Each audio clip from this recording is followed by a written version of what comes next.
Welcome to Get Paid for Your Pad, the definitive show on Airbnb hosting, featuring the best advice on how to maximize profits from your Airbnb listing, as well as real-life experiences from Airbnb hosts all over the world. Welcome. We are your hosts, Josefa Kapadia and Jasper Rivers. Get paid for your pad. Get paid for your pad. Get paid for your pad. Get paid for your pad. Get paid for your pad. Get paid for your pad.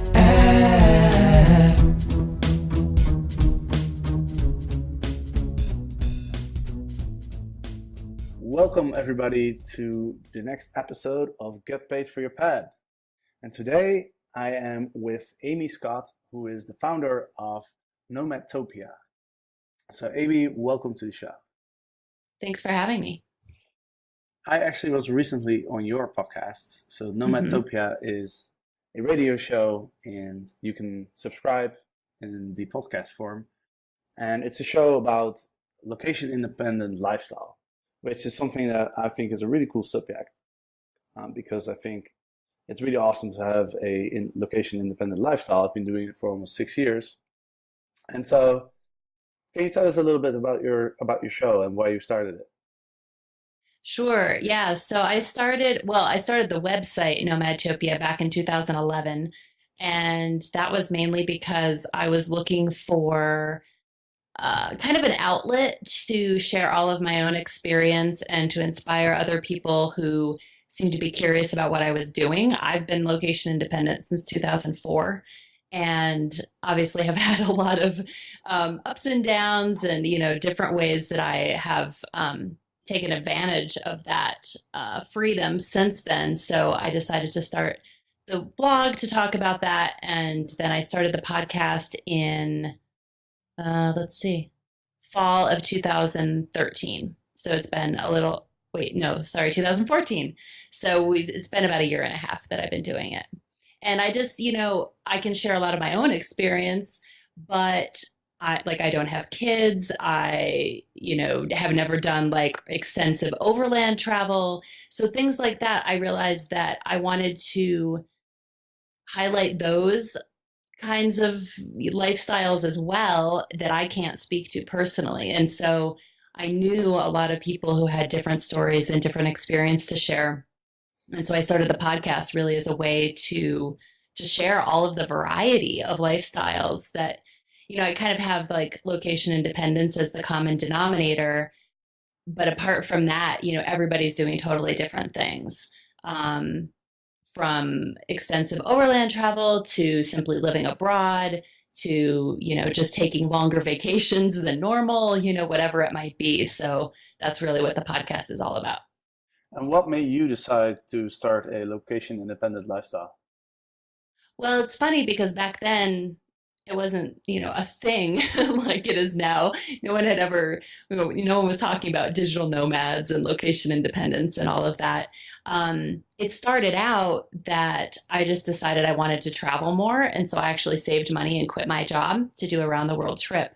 And then I met so many people on that trip who were doing, not just traveling long term, but finding other creative ways to build travel into their life. So I met a woman from England who I met her in Thailand, and she said, I'm never spending another winter in London. And so I just set up my life so I don't have to be in London in the winter.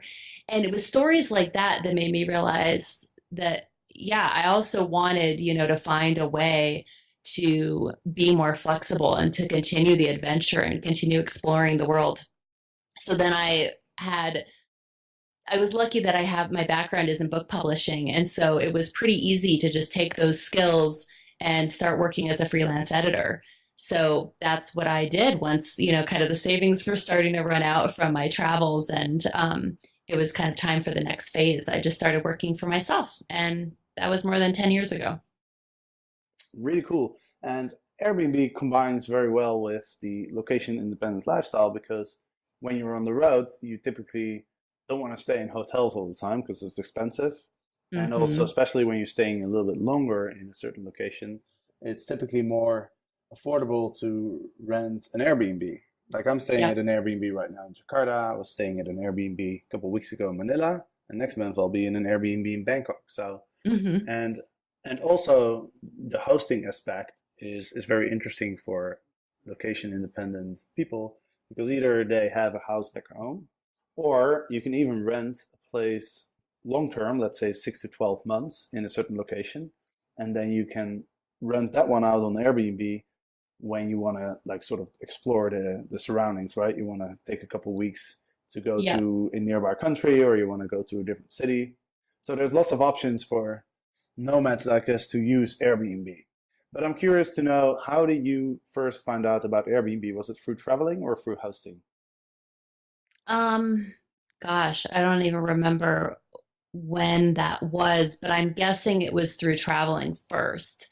And I and I had, I spent quite a few years of my location independence living in Buenos Aires, Argentina, and ended up buying an apartment there in 2009. And it's funny because a lot of people were like, wow, okay, I guess you're really staying. And I immediately was like, no way. This is home exchange, this is Airbnb, it actually gives me a lot of flexibility. So I had that in mind from the beginning, but at first I was living there. And then after a couple of years, I got married, and then my husband and I started traveling. And I think we probably used Airbnb some while we were traveling. Um, and I kept thinking about, oh, I should put our place up on Airbnb. But we started out using a couple local vacation rental agencies first.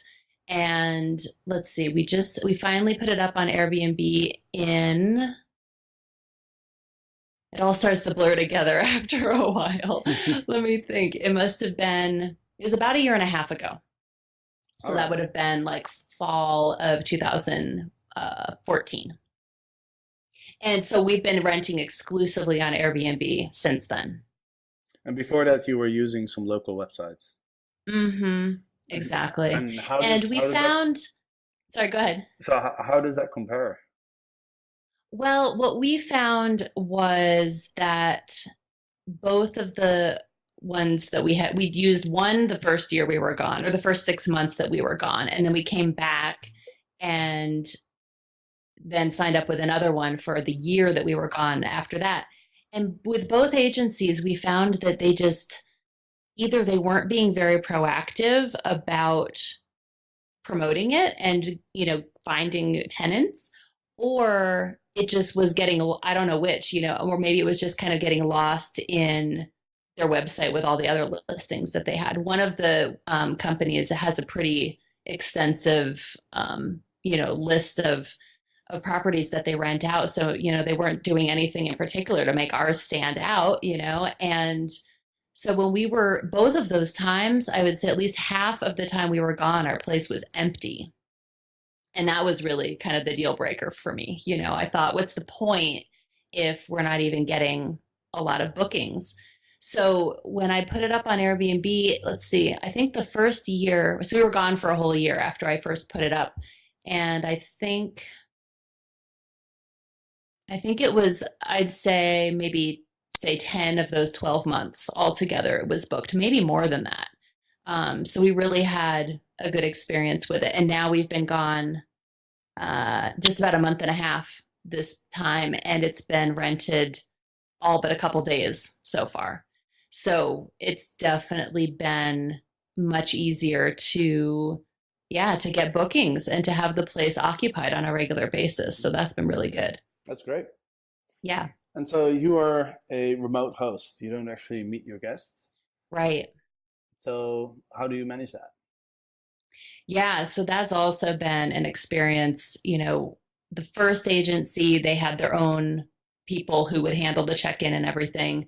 Um, Actually, I guess the second agency did as well, but then there was also kind of a second person who was coordinating some other pieces of it, and we had to connect them with our own cleaning person. They didn't have their cleaning person. It was kind of complicated, and um, obviously we had to find our own person once we decided to go the Airbnb route. And we actually ended up connecting with a friend of my husband's who was interested in taking on that responsibility.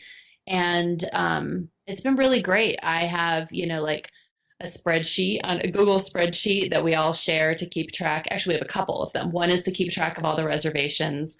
Another is to keep track of, like the petty cash that they have on hand to pay for whatever comes up.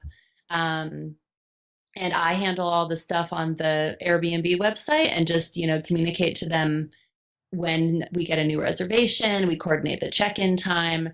And then I basically hand all that information over to the guest. And then they meet each other on site. And most of the time, then the guest also understands that, the property manager that we have there is the primary contact, like if there's problems or whatever. Sometimes those people end up contacting me with questions, I guess, because I was their, first point of contact.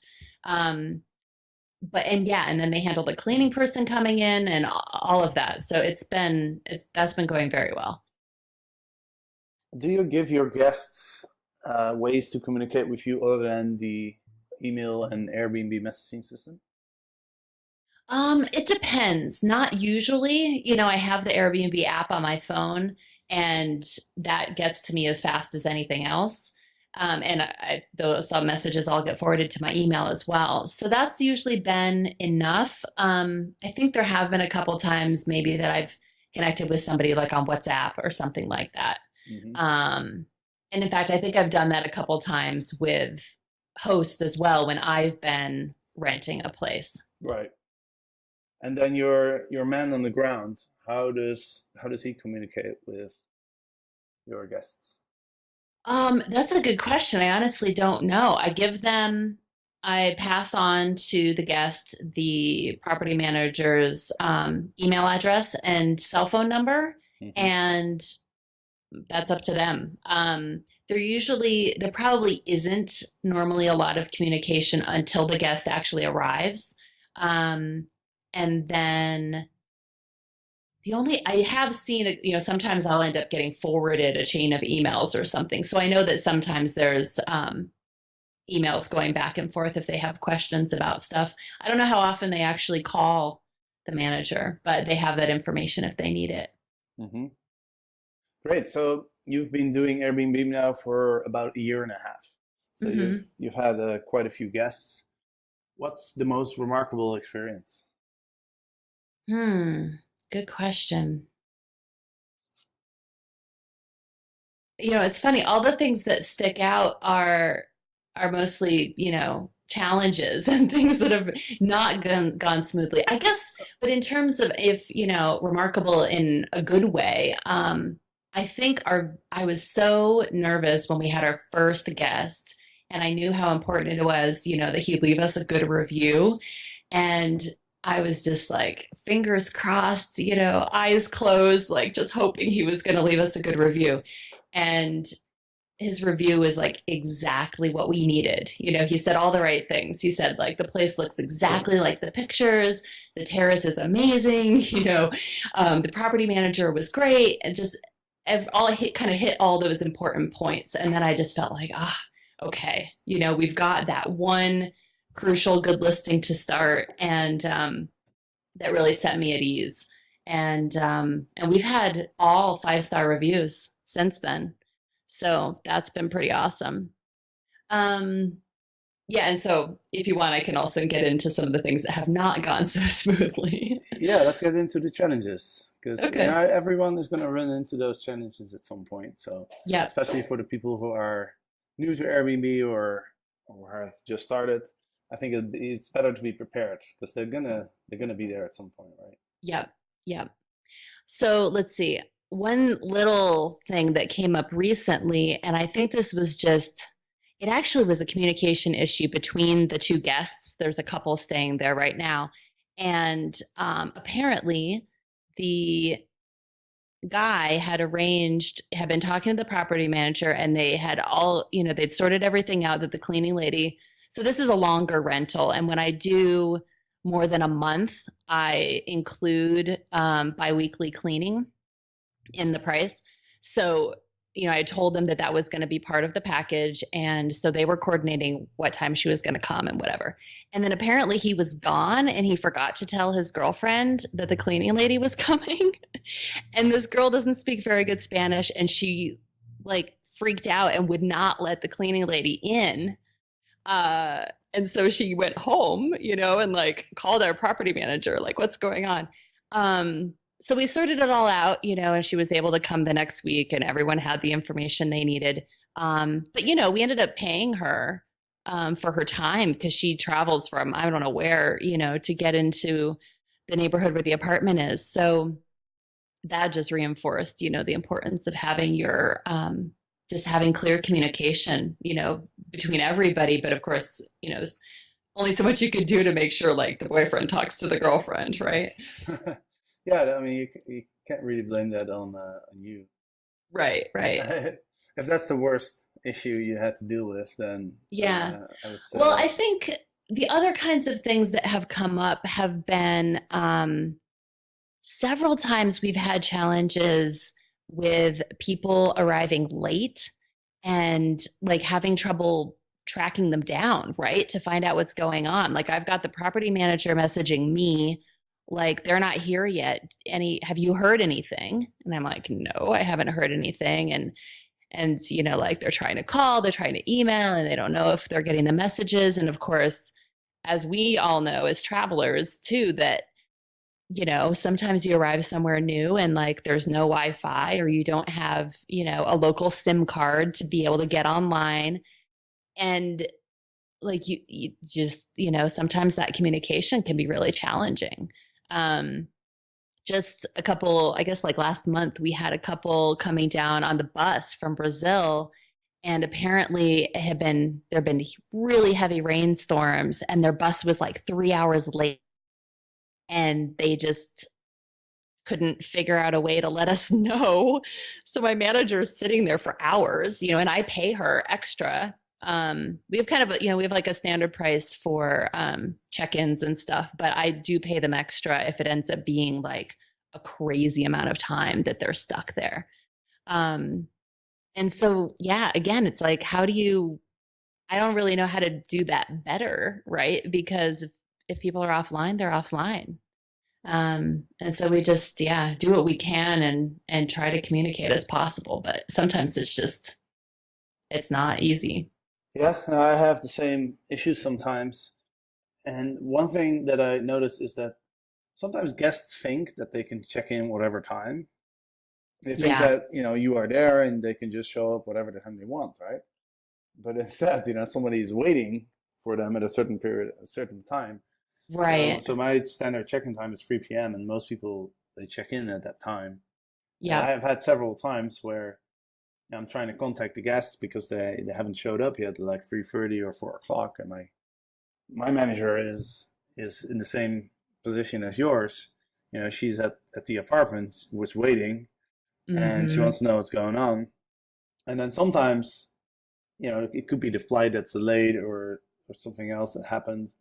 But I've also had a couple times where the guests were just hanging out in town.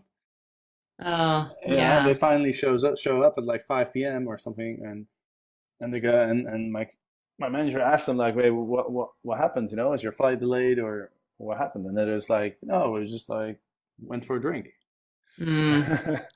So it's also I found that it's important to really be very clear to your guests that somebody is waiting at the apartment. And so if they are late, that they, it'd be helpful if they let us know and at least do the best they can to sort of arrive on time, right? Yeah, for sure. Another thing I do is I always ask for the flight number so that I can, I can check to see if the plane has landed. Because sometimes people's phones don't always work in foreign countries, right? Right. So you arrive Yeah, somewhere I and always your phone check doesn't for work. that. But then the times that it's been an issue, like I said, it's either been the bus and there's no way to check, or they're like a friend's driving them, or like all kinds of random things like that. The flights are a lot easier to keep track of. Yeah, exactly. Yeah, I get a lot of guests who are driving in from Germany or from France, and those ones are a bit tricky too because if they get stuck in traffic, and they don't have 3G on their phones when they're Mm-hmm. in another country, or they don't want to use it because it's too expensive, then that's a bit challenging too. The flight arrivals are the easiest ones. You can check what Yeah. time, and after hosting 250 groups or something, I'm pretty much can predict how long it will take them to get from the airport to the apartment. Yeah. So that's Yeah. I just thought of something else. Actually had the opposite problem with one of our first guests, and maybe once more than one, that their flight arrived super early in the morning. And I told them, like, I forget whatever time that the manager would be able to meet them. And I said, there's a couple cafes nearby. You can wait there, whatever. And then I found out that the building manager, not our manager, but like the manager of the whole building, complained to my property manager because the people were like hanging out in the hallway, like outside our apartment door. So somebody let them into the building and they were sitting there for like hours. And obviously, like the neighbors weren't okay with that. But so I put something in both the listing itself and then also in the email people get that says, like if you're early, you're going to have to go, like you have to wait somewhere else. You cannot hang out in the building. And since then, I haven't had any more problems like that. But that made me nervous because, I don't want to piss off my neighbors and have them be like, you can't do this anymore. right. Yeah, no, I hear you. I always tell people to go to the train station, the central train station in Amsterdam. Mm, So most people arrive by flight, and they have to take the train anyway. And then at the train station, there's very good lockers. They're very cheap, and there's a lot of space in the locker. So I always tell people, you get to the train station, you could come all the way to my apartment and drop off your luggage if you're early, if you arrive before the standard check-in time. But I think a better way to take advantage of the time is to just leave your luggage at the train station, hmm. because that's very close to a lot of the highlights in Amsterdam. And then you can explore the city without having to go all the way to my apartment and then go back where you want to go to. So, and usually people take that recommendation. Yeah, great idea. So that's usually how I solve that. But do guests do you allow guests to drop off their luggage before the earliest check-in time? No, because there's not really a way to do it. There's nowhere to leave it. And I mean, if the manager is able to meet them, then we just let them check in. I don't have, I think I maybe do have in my listing like 3 p.m. is the check-in time. But honestly, we have, like most people who are coming in from out of the country are coming on an international flight that arrives at like anywhere between like 5 and 8 in the morning. So almost all of our check-ins are in the morning. And, we have to have the place available for them the night before anyway. Also, I know some people, like there's another host in Buenos Aires who's got it down, it's like a machine, like a well-oiled machine where, he might have someone check out in the morning and someone else checks in the same day. And we just don't have like our cleaning ladies availability and stuff isn't so flexible that we can do it that tight. So like the place is always available ready the day before anyway. So we just have it set up that people Hmm. can check in the morning. But I don't Okay. think we've ever done it earlier than like I forget 8 or 9 a.m. But yeah, we're flexible about that because there's nowhere that they could leave their luggage. And like if you get in at 8 in the morning and we can't let you check in till 3, it would just be like a pain in the ass. Yeah. So yeah, so that's how we have it set up. Okay. Okay. I got it. Yeah. So I Hmm. so I do same day check-in. So I do my, I I don't take that gap day, Yeah. because that would kind of hurt my earnings, because I got a lot of 2 and 3 day bookings, Yep. and so I would have probably 6, 7, or 8 bookings a month. And Wow. Yeah. Sometimes there's a gap day, which is more convenient, but you also lose it on the day. But I managed to make it work to do, guests leaving the same day as the other guests are checking in. And well, I got to be grateful to have the person that manages my place, because she makes it a priority. I also Hmm. pay her very well, So that it's also good for her. But Mm-hmm. yeah, that way it works. It's always worked so far, but it is a bit of an issue sometimes with the guests if they arrive really early, like you said, like Mm-hmm. 8 a.m. in the morning.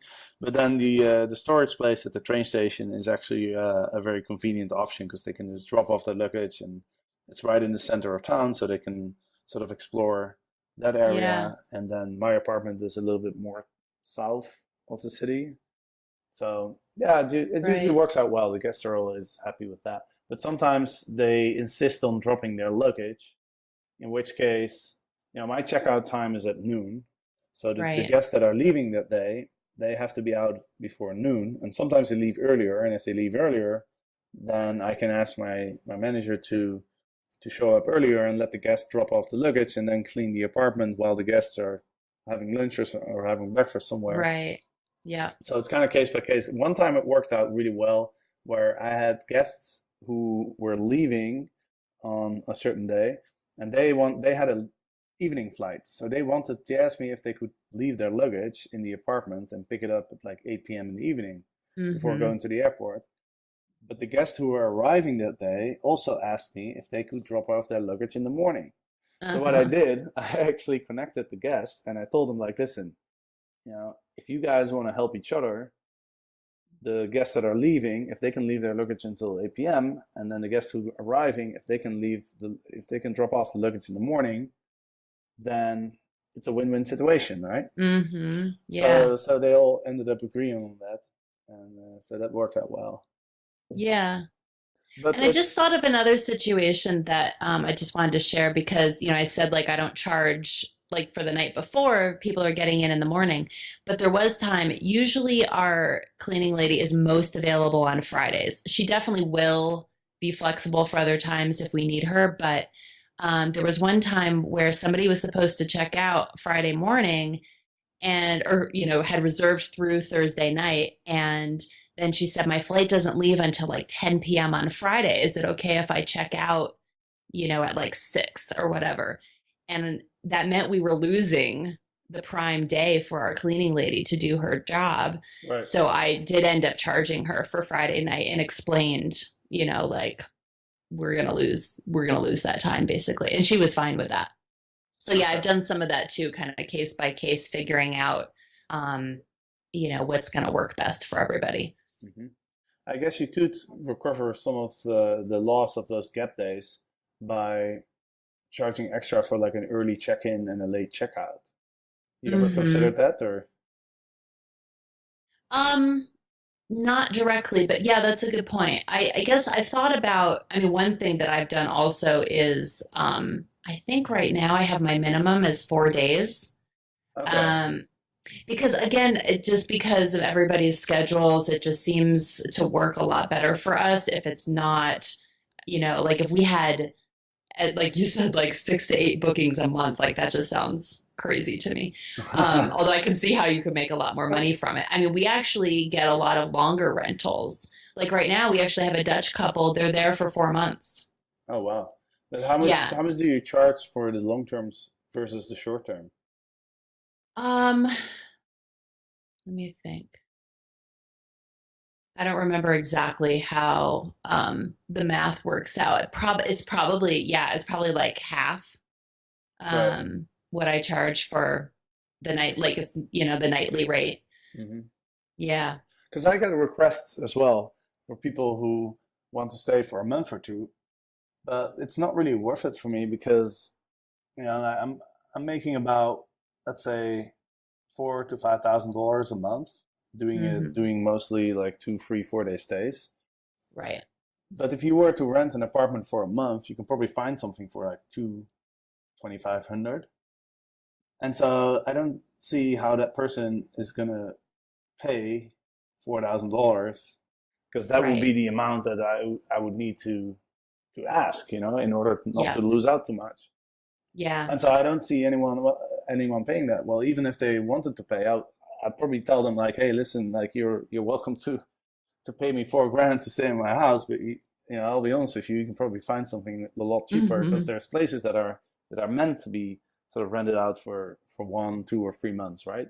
Right. So It's a lot less hassle, but also, my manager makes a decent income off of my listing too, right? So if I tell her, oh, we have a guest for the whole month, then she's probably not going to be too happy about that either. Yeah. Right. Well, and I think something that's probably important to and helpful for people for us to mention is, I think it really depends on what your goals are, right? Like I know that for you, this is a significant portion of your income, whereas for me, I'm mainly just trying to cover my costs, because we had those times when I was paying for the apartment back in Buenos Aires at the same time, we're paying rent or hotels or, whatever it is, we're paying accommodations wherever we're traveling. And so my main goal was just to not be paying double. And, I definitely, the way I have it priced, we're definitely, covering all of those costs. And, when things go well, we're doing, more than just covering our costs. But that's really, my goal with it. Yeah, that's a good point. One other thing I wanted to talk about is you make your guests sign a separate contract outside of Airbnb. And I recently did a consult with a lady who was interested in doing that as well. And she asked me, how does that work? What should I put in the contract, etc. So I thought about you. I thought I'm gonna have to ask Amy about this because she's doing it. So how does that work? Like, do you tell people on the listing, or do you tell them after they book your place? Right. So this is something we actually learned the hard way because I had connected the guy I mentioned before, who's like this crazy super host, super busy hosting in Buenos Aires. He was the one whom I talked to about, like, do you have any tips? What do we need to know, especially about doing this in Argentina? And he was the one who said that a lawyer had recommended to him that he have the separate contract, and he was generous enough to share that contract with us. So he used the same one. So you're talking about Jago? Yeah. Okay. So Jago is a former guest on the podcast. I actually think he was on the podcast twice, Jago in Korea. So if you're interested, if anyone's interested in more about hosting in Buenos Aires, then check out the episode with Jago Korea. Sorry to interrupt. Yes. No worries. So, so Diego sent us his form, and that was super helpful. And so I just, gave it to my property managers and said, when people, like, this is part of our check-in process, when people come, have them sign this. And I think it was maybe our second guest got really upset about it and just was like, I didn't know I was going to have to sign anything, and I don't know what this is. And plus it's in Spanish, to hold up in court. And he really was bent out of shape about it. And, so the property manager let me know, and I ended up sending him a message like, look, I'm really sorry. Oh, and he said specifically too, like, you really should tell people that before they arrive, so it's not a surprise. And I hadn't even thought about that. And I was like, yeah, you're right. I'm really sorry. And, I will definitely do that going forward. So thanks for the feedback. So now I have it in the listing that, when you arrive, you'll be asked to sign a short contract. And then I think it's also in kind of my welcome, confirmation email. And since then, we haven't had any more issues with it. And I also told our managers that if anybody is like, well, why do I have to sign this? We decided the easiest explanation is that Airbnb's host guarantee does not extend to Argentina. It doesn't cover every country where they operate for some reason. And so, it's just like an extra layer of protection for both parties, really. And that seems to make everybody happy enough. So, so we haven't had any more issues with it. And it just feels good to have that extra, that extra protection. I feel like it's really for both sides. So right. And what are some specifics that are mentioned in the contract? Oh, I was afraid you're going to ask me that. I haven't looked at it in a while. One of the important things, and I think this is true in a number of countries, but in Argentina, it can be very difficult to get people out of your apartment. Like I've had friends who've had just nothing to do with Airbnb, had problems like with squatters and like all kinds of crazy stuff. So one of the main things in the contract is that, the contract or, the stay is only for these days, and that there's an additional fee of, I forget what, like way more than we actually charge per night, per day if you stay over the time that, of the reservation. And then I think there's some stuff in there about damages, both that we're not responsible if something happens to you or your stuff. And then on the flip side that, that you're responsible for any damage to the apartment beyond normal wear and tear. Mm-hmm. I do still have the security deposit set up through Airbnb, and knock on wood, never had to use it. How does that work, by the way? Because I haven't used that. So Airbnb doesn't pay out that security deposit, right? They keep it. Right. I don't even think they actually charge the person unless you say that there's some damage. I honestly don't know. Because you never had to use it. No, never had to use it. Okay, great. And you never had to enforce anything in that contract either? No. Okay. Nope. That's good. Yeah, so that's been really good. And we haven't had any problems, with like unreasonable damage or anything like that. And like I've had people, like break a glass or something, and without even asking, or telling us, she went and replaced it. And then when she was checking out, she told the manager that she had broken a glass. So yeah, that's all been really straightforward. Cool. And I was just wondering, how did you get in touch with Jago? Did you get to know him through the Airbnb Academy Facebook group?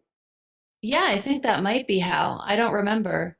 Oh, trying to remember, because I also actually did email when I was trying to find a property manager. I actually contacted a couple other Airbnb hosts in my neighborhood, through Airbnb, through the website, and asked them if by any chance they had a manager who might be interested in taking on another property. But I don't think that's how I found him. Yeah, I have a feeling it must have been through your Facebook group. Okay, cool. So thank you. Yeah, you're welcome. So for those who aren't aware of the Facebook group, there's a Facebook group called Airbnb Academy, and it has about 150 Airbnb hosts from all around the world, and it comes as a bonus to the video course that I launched on a platform called Udemy. So if you're interested in joining the Facebook group, check out the video course. It has pretty much all the information that's also in the book, plus a number of bonuses. The Facebook group, but also the guidebook and a number of other tools that you can use to sort of optimize your listing. So wow, this was a really interesting conversation. I've learned a few things myself, and I hope the listeners have learned a lot as well. Good. So if people want to find out more about what you do, which is location independent lifestyle, how can they find you? The best place to go is nomadtopia.com. And I'm on all the usual social media. Mostly these days I'm using Instagram, and I'm at Nomad Amy. Awesome. So we'll include those links in the show notes to this episode. And Thanks. With that, we've come to the end of the episode. So Amy, thank you very much for taking the time to be on the show. I definitely Absolutely. Thanks for having me. It's been really interesting. And for those who are listening, thanks for listening, of course. And next week, there will be another episode of Get Paid for Your Pad. So we'll see you then.